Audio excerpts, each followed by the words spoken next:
హామీలు నెరవేర్చని చంద్రబాబుపై జగన్ ఒక్క మాట అంటే రాస్తారోకులు దిష్టిబొమ్మలు దగ్ధం చేస్తారంటూ టీడీపీ నేతల్ని నిలదీశారు వైసీపీ నేత పార్థసారథి.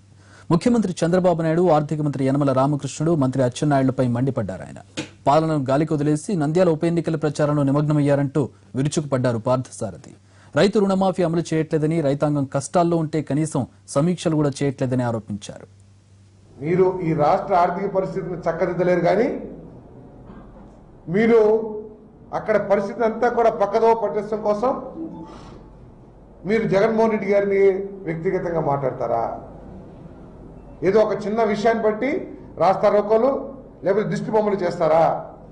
అయ్యా రామకృష్ణుడు గారు లేదా చంద్రబాబు నాయుడు గారు, మీరు నంద్యాల ఎన్నికలను దృష్టిలో పెట్టుకుని ఈ రాష్ట్రాన్ని గాలికి వదిలేసిన విషయం వాస్తవా కాదా? ఎవరైనా మీ మంత్రి కానీ మీ అధికారులు కానీ అసలు పరిపాలన గురించి, ప్రజలు ఎదుర్కొన్న సమస్యల గురించి ఏమైనా ఆలోచించి ఏమైనా నిర్ణయాలు తీసుకుంటున్నారా అని చెప్పేసి అడుగుతా ఉన్నాను నేను. ఈరోజు చాలా ప్రాంతాల్లో, డెల్టా ప్రాంతంలో కొద్దిగా పర్వాలేదు కానీ చాలా ప్రాంతాల్లో నీరు అందక పంటలు ఎండిపోతున్న విషయాన్ని మీరు ఎప్పుడైనా సమీక్ష చేశారా అని చెప్పేసి అడుగుతా ఉన్నాను.